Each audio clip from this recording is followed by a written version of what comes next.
All right, let's move on to the final topic, man, which is obviously land. We're taking an hour to get to the big point. We got there. But I'm enjoying the conversation. So land sale's coming up in like 5 days? I think it's 5 days. What are your thoughts, Vetemor, on land? What are your plans for land? How many of the T5s are you planning to pick up for yourself? All those big questions.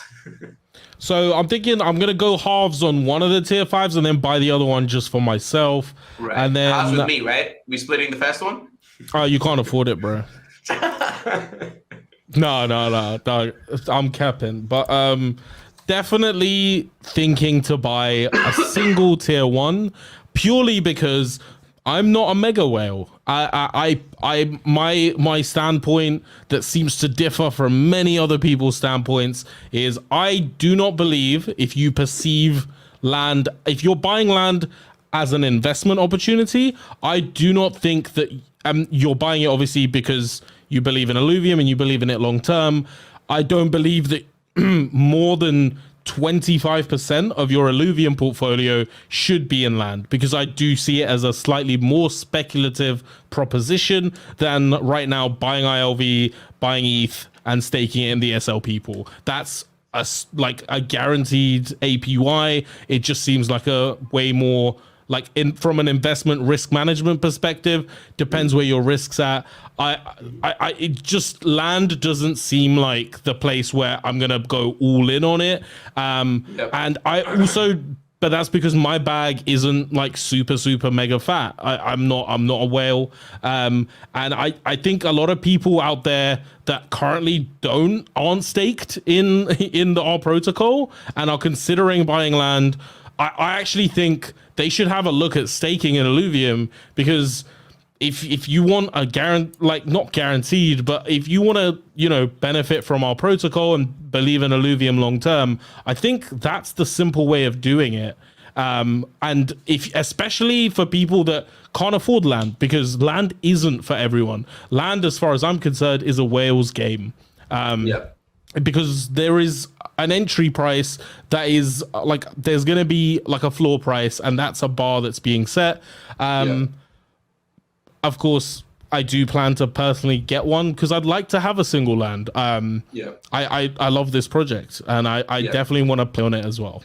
Yeah, and so you're saying, Oh, sorry, go Scoriox. I was just going to say, I think I agree with you for the most part. It's going to depend mostly on how low it drops to, right? I think I was going to ask that. Yeah. If it drops super low, guys, I'm buying multiple plots of land. I was going to ask you, Vetemor, what is your? Because you're saying you want to go for stage 1. Do you have a price point that you're looking at? If you're willing to share. I have no price point that I'm looking at because, honestly, at this point, I have no idea what's going to happen. I'm probably just not buying it in the first 5-10 hours for sure. Just see what happens.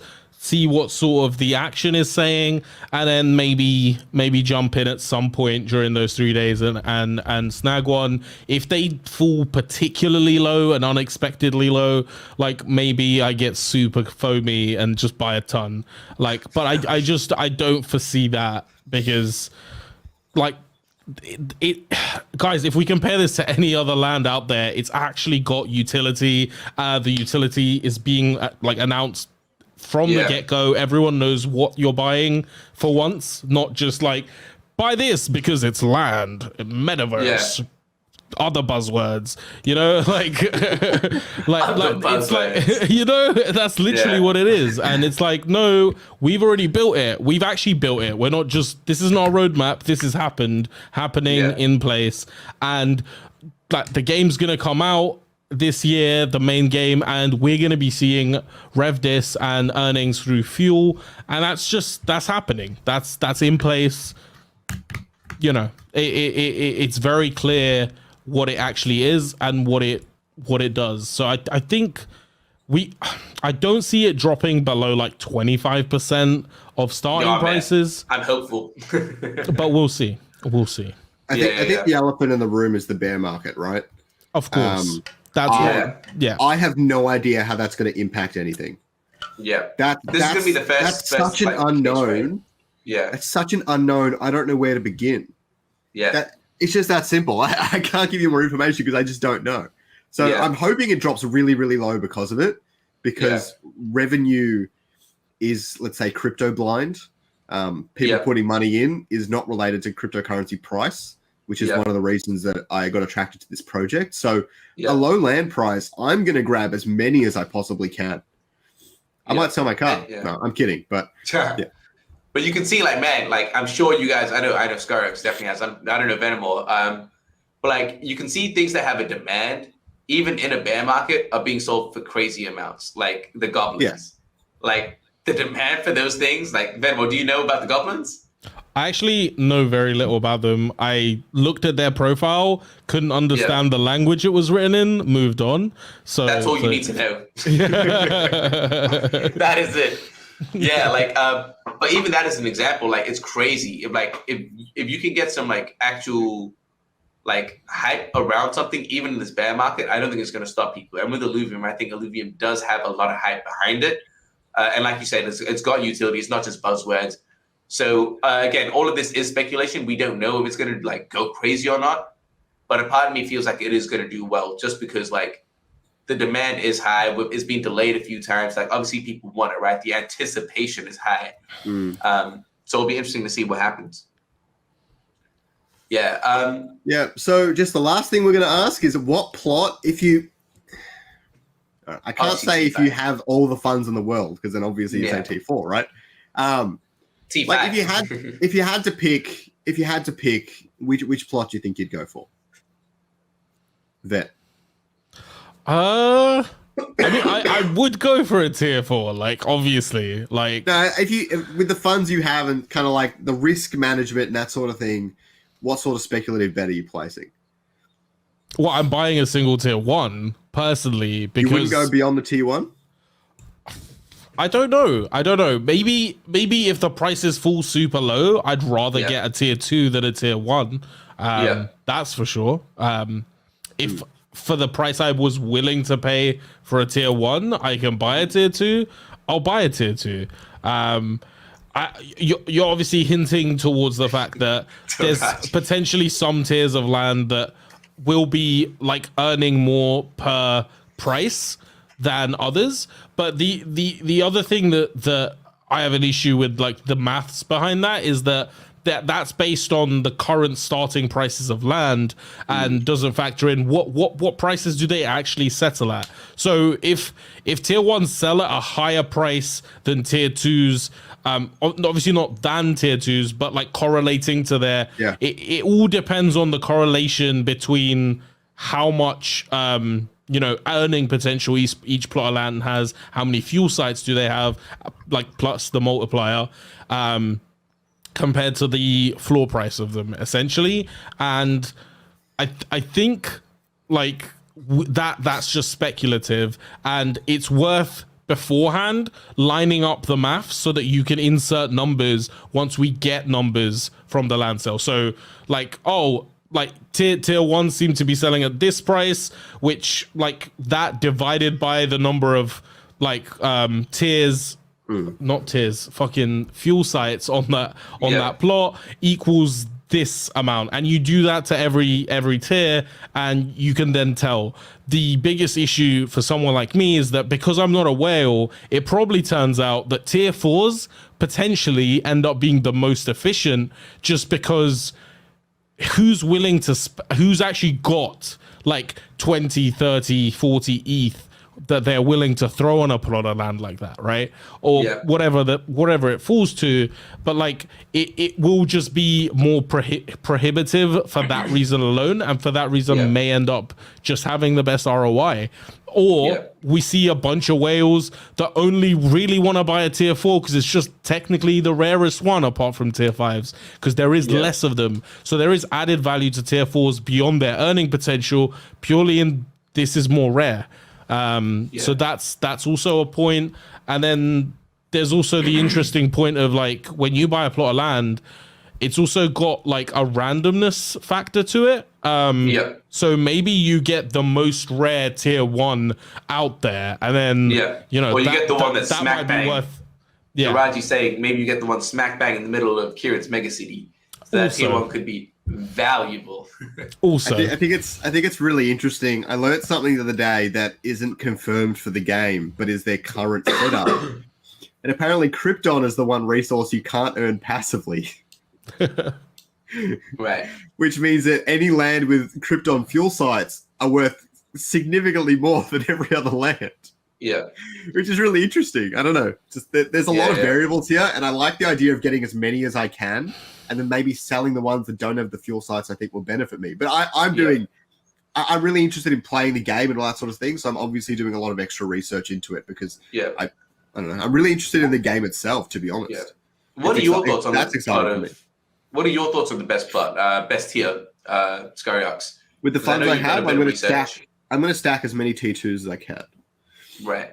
I'm not super interested in T1s. If I get a T1, it will be to diversify my regions. Yeah. If I can't afford a T2, I might get one T1. If I can afford a T2, I will probably go for multiple of that. But yeah, T1 would just be to diversify regions for blueprints and that sort of thing. Since I went on the region map thing that they released, right? I think it's on the website. I can't remember. Where you can look at kind of like, it has like 3 alluvials that could be found on that land, right? But here's the kicker. The alluvials were not the lines, right? One piece of land had Scarabok and one piece of land had Titan ore. That is fascinating to me. So the whole Scoriox line might not be on a single kind of region, which is a big difference in itself. Yeah. That's a whole different range of things. You might like Axodon or you might like Atlas more, and you can't just get one land for that whole line. I don't know. I might be thinking too extra into that. But if that's the way it works, you're going to want as many regions or as community members that are your friends with as many regions in your small little group as you can. Yeah. And actually, I totally forgot about this, but someone asked before about the limited blueprints. And I think this is a great way to just talk about that, because you're talking about the blueprints. And obviously, they're saying that once the game comes out, once the land actually, Illuvium 0 comes out, we know that all of our fuel, everything that we're playing is going to get wiped and started clean once the actual economy, the game actually officially releases. But blueprints stay with you. So there's like 2 little bits of alpha there. One is they're going to have a certain amount of blueprints that only come in the alpha version of the game. So once that's done, that's done. So that's like a super rare, that will be like a super rare kind of original OG blueprints that you have. And then what they're saying as well is, for example, say you have the set 1 alluvials. During that time frame of set 1 alluvials, you're going to get the blueprints for those set 1s. Once set 2 comes out, those set 1 alluvials, like blueprints, you're not going to get them anymore. So that adds another layer of scarcity and another layer to the market, which I didn't know about that. I don't know if you guys did, but I think it's insane. Yeah. I love that idea. Did you know about that? I thought they had said that, but maybe I just assumed that because it seemed obvious to me. Right, I didn't even click until I heard like recently on Julio's podcast. Yeah, a lot of people said it didn't click for them, and I'm like, wait, you serious? Yeah, Vetemor, were you on that buzz? Like, did you like catch it that early, or I think like, new information? Kinda assumed it, but this is the first time I've actually heard it technically. So yeah. But I like when I heard Kieran properly go through blueprints in, I think it was like Vulcan's recent interview, maybe a week or 2 back. Like Vulcan and then Julio, yeah. That one was really good because he basically makes it out like it actually might not even be profitable because you actually have to spend money to try and even get a blueprint, and maybe you don't get a blueprint most of the time. So maybe it's like, I don't know, 5% chance or whatever. So I think that's actually really cool because then it's people just degenning into this and getting but then if you get lucky and you actually get one of these blueprints, you can potentially be the only person in the game that has that specific blueprint or one of very few. And then like, what if that's the actual blueprint that makes a skin that everyone just really loves? And the thing that's huge about like just most games is that the only thing they sell is skins, and skins is like a massive market. So I think it's a potentially a very lucrative business. But I once again feel that it's still a whale game in the sense that if you want to be able to buy like great lands, I'm assuming that higher tier lands have better blueprint potential. And then I think Kieran said no in the last interview with Julio. He said it's all balanced. He wants to keep it balanced. I like that. But then it's still obviously there'll then therefore be an equal cost to like trying to find the blueprint. But then someone's got to pay that initial cost. So you need to like have the funds to do that. I bet there's going to be people that throw like 10k, 20k at just trying to get as many blueprints as possible, and then just stacking them and seeing how that plays out.